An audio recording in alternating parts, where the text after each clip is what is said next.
चौपाल रे सब बड़ा बडेरा, सब बड़ा बडेरा वो जी, सब लोग लगाया वो जी, ठाकरिया ने समझा वो जी।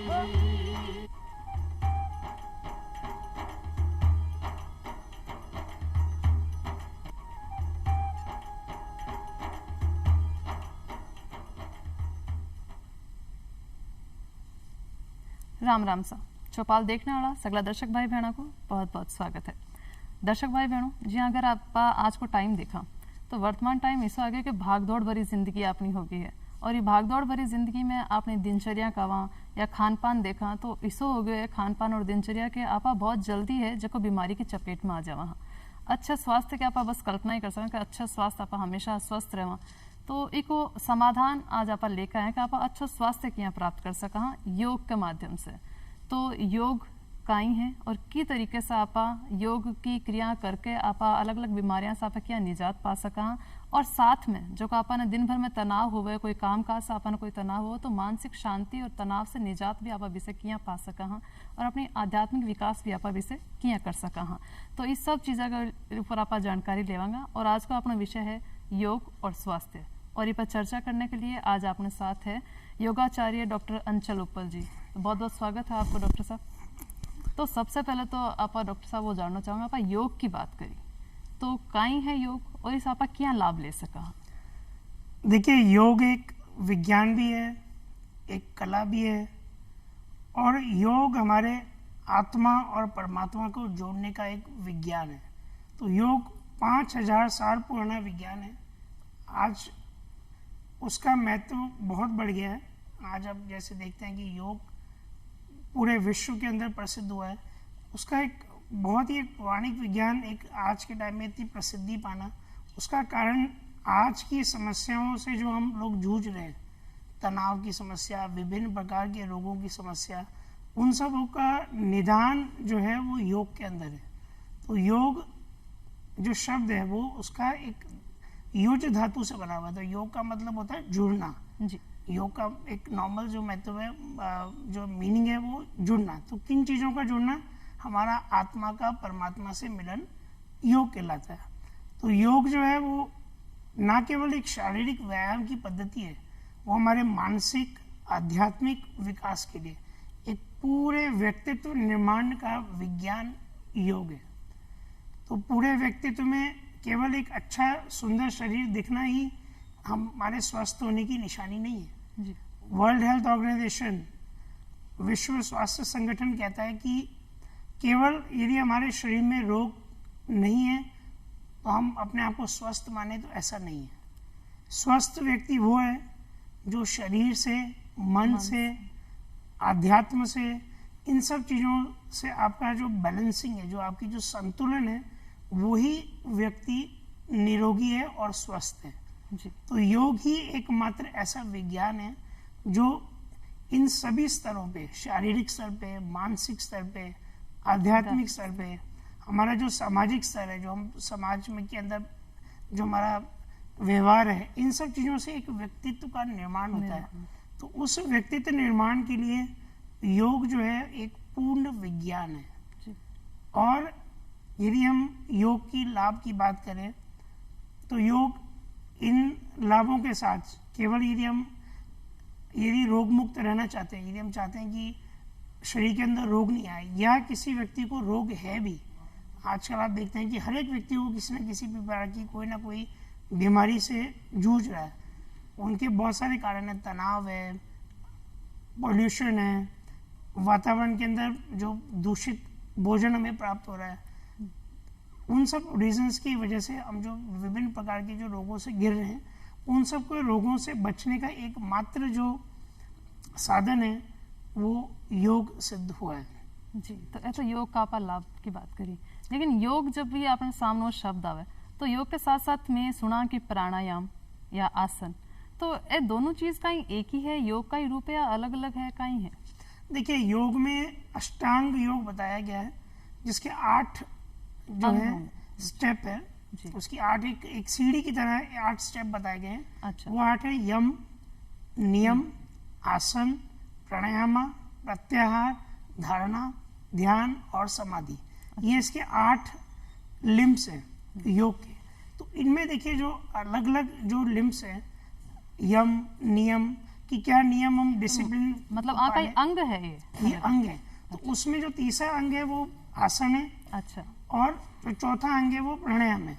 तो देखिए आसन जो है शारीरिक व्यायाम की पद्धतियों का रूप में आप देख सकते हैं, जिसमें विभिन्न प्रकार के हम शारीरिक स्ट्रेचिंग्स को करते हैं, जिसके अंदर अलग अलग आसन होते हैं। तो उन आसनों का अलग अलग महत्व है, वो हमारे लचीलेपन को बढ़ाता है।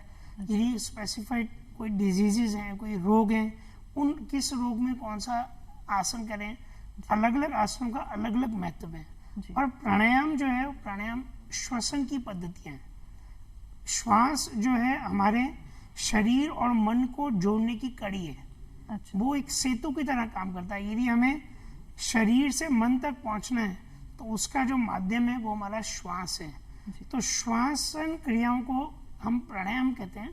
तो प्राणायाम जो है वो श्वास की विभिन्न प्रकार की पद्धतियां हैं, जिनके माध्यम से हम मन तक पहुंच सकते हैं। तो पहले शरीर स्वस्थ होगा, शरीर के अंदर यदि कोई रोग नहीं है, शरीर स्वस्थ होगा तो हम प्राणिक स्तर पे जाते हैं। प्राणायाम स्तर पे सुधार करने के लिए हम प्राणायाम का अभ्यास करते हैं। विभिन्न प्रकार की श्वसन क्रियाएं जैसे कपालभाति, अनुलोम विलोम, भस्त्रिका, चंद्रभेदी, सूर्य अनुलोम विलोम, भ्रामरी, ये सब श्वसन क्रियाएं हैं।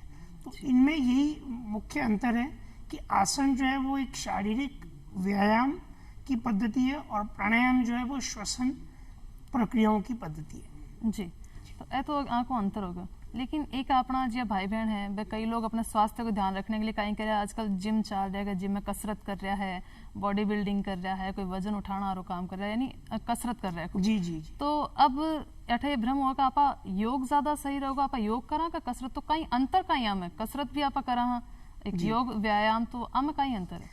देखिए योग जो है वो एक चेतना का विज्ञान है। चेतना में जुड़ाव होता है। यदि हम कोई शारीरिक व्यायाम भी कर रहे हैं, जैसे मैंने बताया आसन कर रहे हैं, तो वो आसन या अभ्यास जो भी हम कर रहे हैं उसमें हमारा जो मन है वो उस आसन के साथ जुड़ा हुआ है। अच्छा, उसमें जुड़ाव है। तो कहीं ना कहीं हमारी जो चेतना है वो उस मतलब जो भी हम आसन कर रहे हैं, व्यायाम कर रहे हैं, उसके अंदर हमारी सजगता बनी हुई है। तो योग में मुख्य अंतर यही है। यदि हम दूसरे शारीरिक व्यायाम की पद्धतियों की बात करें, जैसे जिम हो गया, बॉडी बिल्डिंग हो गई, उनमें चेतना का फर्क है। योग में चेतना जो है, कॉन्शियसनेस जो है, वो हमारी सजगता बनी हुई रहती है। तो जब सजगता हमारी रहेगी तो शरीर और मन का जुड़ाव पैदा होता है। तो मुख्य योग में यही है कि योग भी शारीरिक लाभ देता है, लेकिन योग के शारीरिक लाभ के साथ साथ मानसिक लाभ, आध्यात्मिक, सामाजिक, ये सब चीज़ों का, हमारी बौद्धिक विकास, क्योंकि इसका जो प्रभाव है वो हमारी बौद्धिक शक्तियों पे पड़ता है। तो हमारा जो हम जीवन के अंदर समस्या आती है कि हम किस समय क्या निर्णय लें, क्या निर्णय नहीं लें, ऐसी बहुत सारी समस्या आती है। तो योग के अभ्यास करने से, यदि हमने कोई केवल आसन भी कर रहे हैं, तो उस आसन के अभ्यास से इन सभी समस्याओं का निदान हमें मिलता है। लेकिन दूसरे जो व्यायाम की पद्धतियां, उनमें केवल वो शारीरिक लाभ तक सीमित है। तो आपा ने खाली शारीरिक लाभ नहीं लेना है, बल्कि भी के साथ साथ आपने अपना मानसिक और आध्यात्मिक विकास भी साथ साथ करना है। इसलिए आपा ने योग से जुड़ना है। तो अब योग की बात करें, आपा कोई भी काम करा तो भी का कुछ नियम कायदा कानून हो भाई, काम करने से पहले कुछ सावधानी रखनी है, कुछ ध्यान रखना है। तो योग अगर अपना भाई बहन जैसे शुरू कर रहे हैं, तो सबसे पहले वह योग करने से पहले किन किन बातों को वो ध्यान रखे, कोई सावधानी है तो वह मार्गदर्शक भाई बहन ने जरूर बताओ। देखिए योग, जैसे मैंने बोला कि एक पूर्ण विज्ञान है। तो सबसे पहले एक नियम, यदि आप योग की शुरुआत करने जा रहे हैं तो योग किसी ज्ञाता पुरुष जो भी ज्ञान रखता है योग के अंदर, योगाचार्य जो हैं वे आचार्य होना चाहिए, जानकार हो, कोई आचार्य हो, कोई टीचर हो, जिनको योग का पूरा उन्होंने स्टडी किया है। तो क्या योग उनके अंडर सुपरविजन में ही करना चाहिए, उनके बिल्कुल ध्यान में ही करना चाहिए। क्योंकि यदि योग का कोई भी अभ्यास गलत हमने किया तो उसका परिणाम भी गलत है। बिल्कुल। अच्छा। तो योग किसी न किसी प्रशिक्षित गुरु के द्वारा ही अधीन ही करना चाहिए हमें। बिल्कुल जी।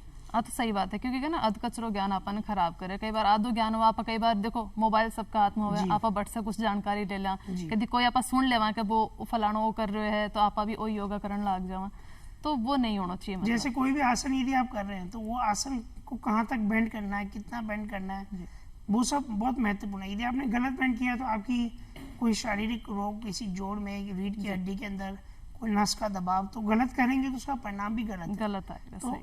हमें इस चीज़ का विशेष ध्यान रखना चाहिए कि यदि आप योग की शुरुआत करने जा रहे हैं तो किसी के आप किसी योग गुरु के साथ जी उनके साथ ही अभ्यास करें। पहला नियम तो ये है। जी। तो एक आप बात करी कि ठीक है अपन एक योगाचार्य या अपन योग टीचर कोई होना चाहिए साथ में जो अपन बतावे कि अपन योग की तरीके से करना है। एक आप वो जानना चाहूंगा कि योग को कोई सही टाइम भी होवे, कोई समय होवे कि अपन ई टाइम अगर आप करांगा तो अपन ज्यादा लाभ होगा, कद करना चाहिए और कितनी देर अपन करना चाहिए? जी देखिए, योग करने का जो सबसे जो लाभदायक समय है वो सुबह का समय। अच्छा। बिल्कुल सुबह सुबह जैसे आप फ्रेश होके खाली पेट हो गया, बिल्कुल उस समय आप योग का अभ्यास करेंगे तो आपको सबसे बेहतरीन परिणाम आते हैं। लेकिन आजकल की जीवन शैली इस प्रकार से है, यदि आप किन्हीं कारणोंवश यदि सुबह नहीं कर पाते हैं तो ऐसा नहीं कि यदि आप शाम को योग करेंगे तो उसके लाभ नहीं मिलेंगे। अच्छा। हाँ, बेहतरीन लाभ के लिए सुबह खाली पेट करना ज़्यादा बेहतर है, लेकिन शाम को यदि आप योग का अभ्यास करते हैं तो आप जैसे आपने भोजन किया तो भोजन के 4 या 5 घंटे के बाद आप योग का अभ्यास किया जा सकता है, ताकि हमारा खाना पूरी तरह से पच जाए।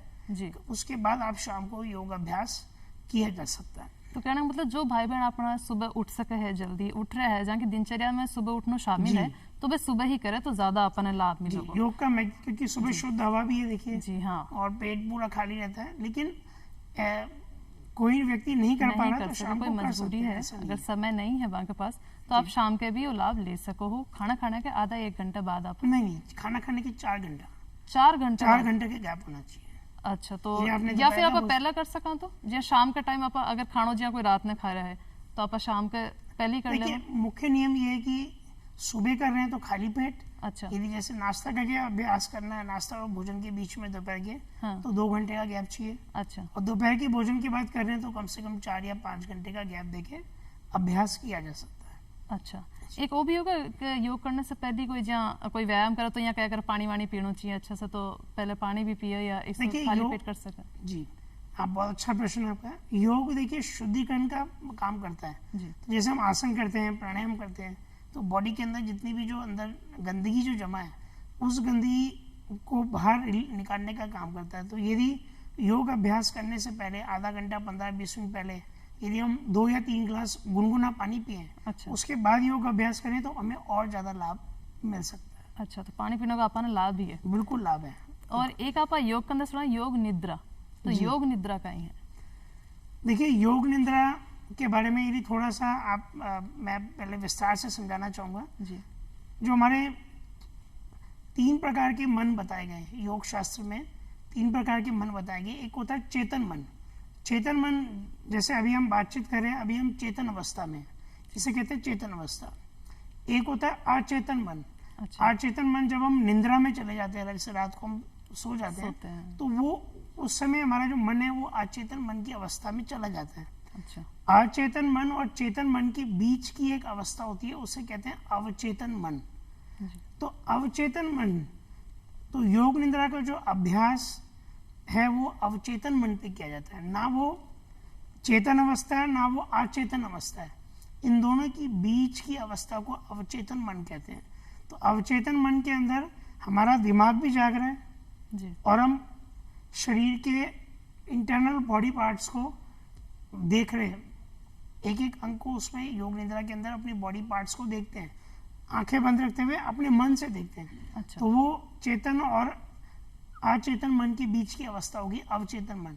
तो अवचेतन मन जो है वो इतना शक्तिशाली है कि यदि किसी व्यक्ति को कोई भी रोग है, कोई भी असाध्य रोग है, और हम अवचेतन मन पे जाके यदि अपने माइंड से, जो हमारे मन से एक कमांड देते हैं कि ये रोग हमारे शरीर से बाहर निकल जाए, तो वो एक सकारात्मक सोच अपन देनी होगी खुद में। सकारात्मक सोच भी है, लेकिन अवचेतन मन पे यदि हम पहुंच जाएं तो हम किसी भी असाध्य रोग को ठीक कर सकते हैं। अच्छा। तो तो विधि बिल्कुल सिंपल है, उसमें कोई बॉडी के पहले अंतर मन से, इसको अंतर यात्रा भी कहते हैं, कि जैसे यदि हम खुली आंखों से अपनी बॉडी को देखें, एक हम बंद आंखों से अपनी बॉडी को देख रहे हैं, एक एक हिस्से को देख रहे हैं, अपने माइंड से कमांड दे रहे हैं बॉडी के अंगों को रिलैक्स करने के लिए।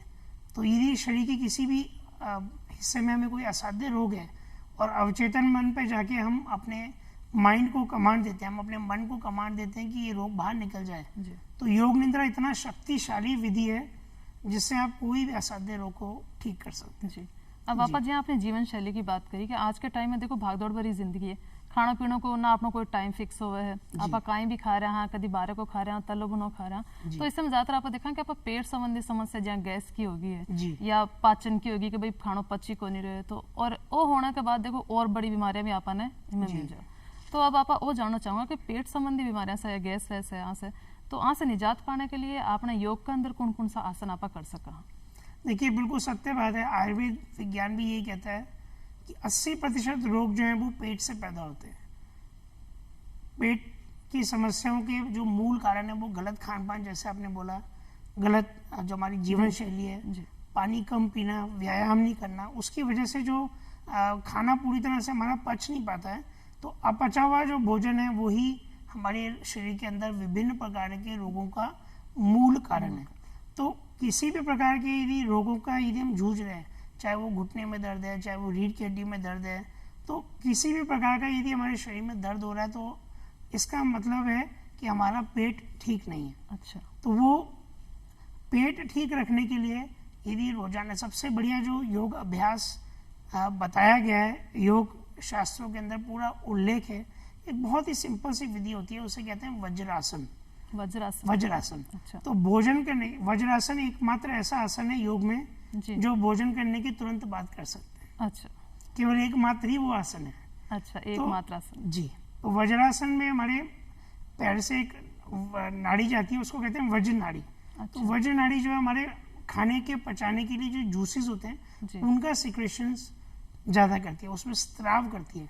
तो जैसे आप भोजन करें, भोजन करने के तुरंत बाद आप वज्रासन में बैठिए। वज्रासन में एक पैर को मोड़ के दूसरे पैर को मोड़ के घुटनों के बल बैठा जाता है, तो वो वज्रासन की विधि होती है। तो वज्रासन में खाना खाने के बाद तुरंत आप बैठे, दोनों टाइम तीनों टाइम बैठे तो बहुत ही अच्छी बात है। अच्छा। जिनको गैस की समस्या रहती है उनकी गैस की समस्या भी खत्म हो जाएगी, जिनको अपच रहता है, कब्जी रहती है, उन सब की भी समस्याओं का निदान वज्रासन एक बहुत। तो आपने कितनी देर तक मतलब अपन यहाँ बैठना वज्रासन? देखिए शुरुआत आप 2 मिनट 3 मिनट से कर सकते हैं। अच्छा। और धीरे धीरे धीरे उसको 5 मिनट 10 मिनट तक उसको किया जा सकता है। अच्छा। दूसरा आसन जो पाचन से संबंधित जो सबसे लाभकारी है वो है पवन मुक्त आसन। अच्छा। पवन मुक्त आसन जैसे आप नाम से ही समझ रहे हैं कि यदि हमारी बॉडी के अंदर एक्स्ट्रा गैसेस संग्रह हो रहा है, जिसकी वजह से हमारी बॉडी के अंदर विभिन्न प्रकार के दर्द पैदा हो रहे हैं, रोग पैदा हो रहे हैं, तो वो पवन को मुक्त कर देता है। जो भी पवन हमारी एक्स्ट्रा है, गैस जो एक्स्ट्रा बन रही है, उनको रिलीज कर देता है। अच्छा।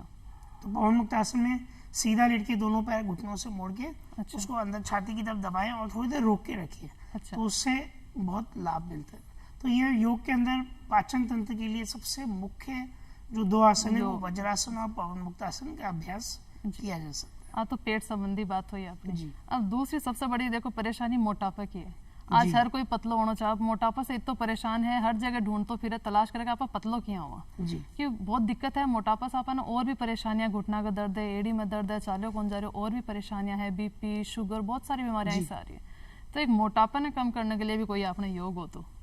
देखिए योग का कोई भी अभ्यास यदि आप करते हैं जी, कोई भी आसन करें, प्राणायाम करें, ऐसा नहीं है कि केवल शारीरिक व्यायाम करने से ही आप मोटापा कम कर सकते हैं। योग में सबसे बड़ी शक्ति ये भी है कि जो शारीरिक नहीं कर सकते वो श्वसन के माध्यम से भी अपना वजन कम कर सकते हैं। अच्छा। प्राणायाम के माध्यम से, कपालभाति, भस्त्रिका, अनुलोम विलोम, इससे क्या होता है हमारी बॉडी के अंदर संतुलन पैदा होता है और हमारी बॉडी की जो चर्बी है, जो मोटापा है, वो कम होता है। तो मोटापे के केवल एक ही कारण नहीं है कि जीवन शैली या गलत खान पान, तनाव बहुत बड़ा कारण है मोटापे का। तो यदि तनाव प्रबंधन रहता है, शारीरिक व्यायाम के रूप में जो आसन है, सूर्य नमस्कार सबसे ज्यादा लाभकारी मोटापा कम करने के लिए। यदि हम रोजाना 15 राउंड 20 राउंड धीरे धीरे उन राउंड्स को बढ़ाते जाएं, तो सबसे बढ़िया यदि आप अभ्यास मोटापा कम करने के लिए बात करें तो सूर्य नमस्कार है। अच्छा। और बहुत सारे ऐसे आसन हैं जैसे पेट को ठीक करने के लिए, यदि पेट ठीक रहेगा तो मोटापा हमारा कम। साइकिलिंग करिए, जी। बहुत सारे ऐसे आसन हैं, पवन मुक्त आसन जैसे हमने बताया, त्रिकोण आसन है, पश्चिमोत्तानासन है, पादहस्तासन है। तो अलग अलग जगह पे सबकी अलग अलग जो चर्बी की मात्रा जमा हो जाती है, जैसे पेट पे चर्बी ज़्यादा जमा है तो पश्चिमोत्तानासन करिए, पादहस्तासन करिए, उष्टासन करिए। ये सब रोजाना यदि आप अभ्यास करेंगे सूर्य नमस्कार के अभ्यास के साथ साथ, तो आप देखेंगे बहुत ही जल्दी मोटापा कम होना शुरू हो जाता है। एक तो कोई स्वस्थ व्यक्ति है जो योग अब कर रहे हैं, लेकिन कहीं अगर कोई इंसान ने बीमारी लाग ही चुकी है, बीमारी से ग्रस्त है, तो वो डरेगो कि आप योग कर सका कि नहीं कर सका, तो ऐसा लोग भी कहीं योग कर सके अपना भाई बहन?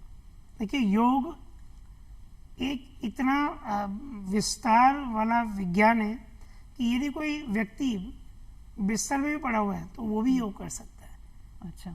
यदि वो बिल्कुल असाध्य है, वो हिल भी नहीं पा रहा है, तो वो व्यक्ति भी योग कर सकता है। तो ऐसा नहीं है, सभी व्यक्ति जिसको कोई भी रोग यदि है वो योग का अभ्यास कर सकते हैं।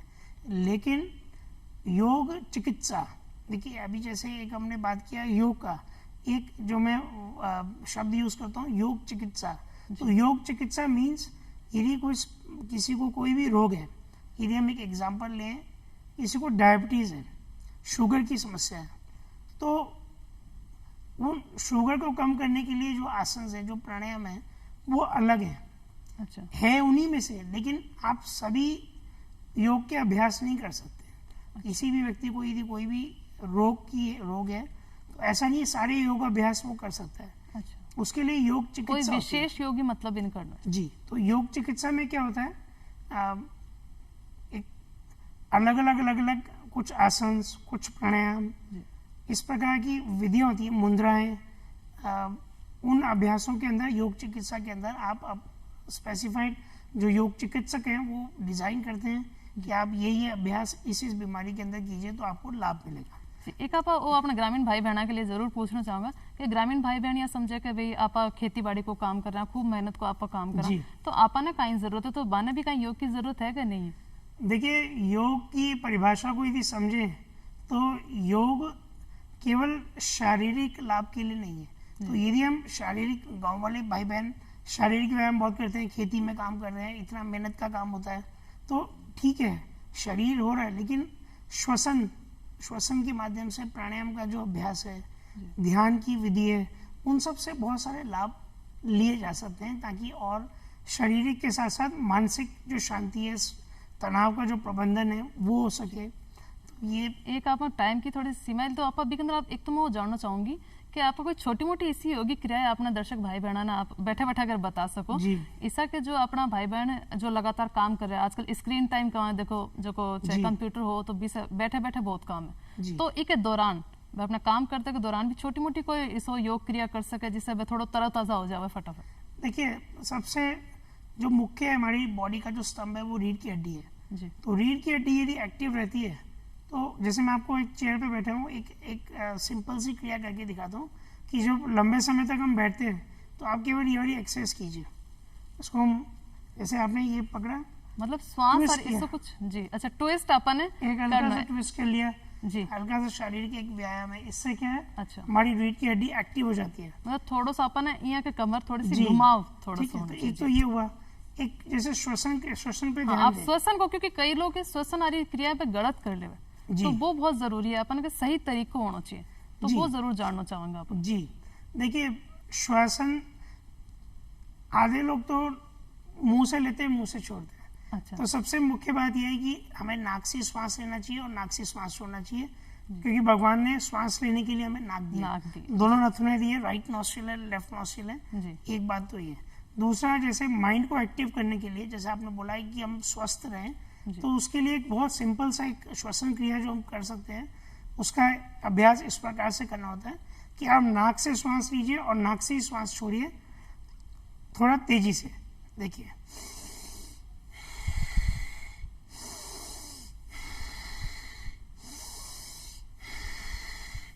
यदि हम 15 से 20 बार इस अभ्यास को करते हैं तो हमारा माइंड एकदम एक्टिव हो जाता है। अच्छा।